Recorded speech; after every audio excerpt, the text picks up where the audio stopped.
Depuis que tu navigues sur internet, tu as dû voir des centaines, voire des milliers de sites internet. Mais sais-tu comment en créer un? Parce que c'est exactement ce qu'on va faire dans les 5 prochaines vidéos. C'est bientôt l'anniversaire d'une amie qui adore créer des sites internet et qui est super forte. Pour lui souhaiter son anniversaire, j'ai eu l'idée de créer une page en HTML. Tu sais, le langage pour créer des sites web. Et puis comme ça, elle pourra peut-être me donner quelques conseils pour m'améliorer.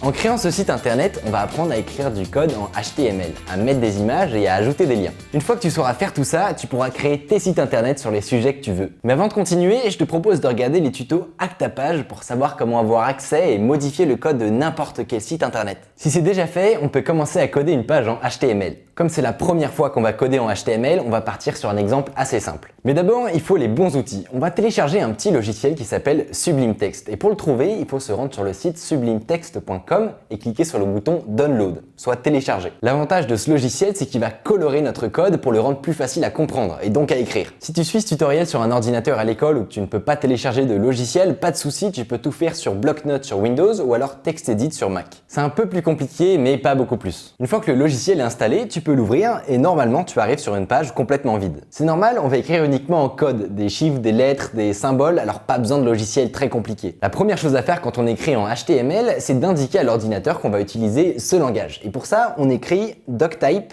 HTML. J'écris ça dans la première ligne de mon document. Ensuite, on va ajouter notre première balise. HTML et qui finit par /HTML. Une balise, ça définit une zone où on va pouvoir ajouter du contenu. Et c'est dans cette balise d'ailleurs qu'on va ajouter tout notre code HTML. Ensuite, à l'intérieur de cette balise HTML, on va ajouter deux autres balises. La première, c'est head. Head en anglais, ça veut dire la tête. C'est du contenu qui sera lu par le navigateur, mais qui ne va pas être affiché directement sur la page. La deuxième, c'est body. Body, ça veut dire corps en français. C'est dans cette balise qu'on va mettre tout ce qui est vraiment affiché. On va commencer par ajouter ce bout de code dans la balise head. La première ligne sert simplement à ce que l'affichage du texte se fasse correctement.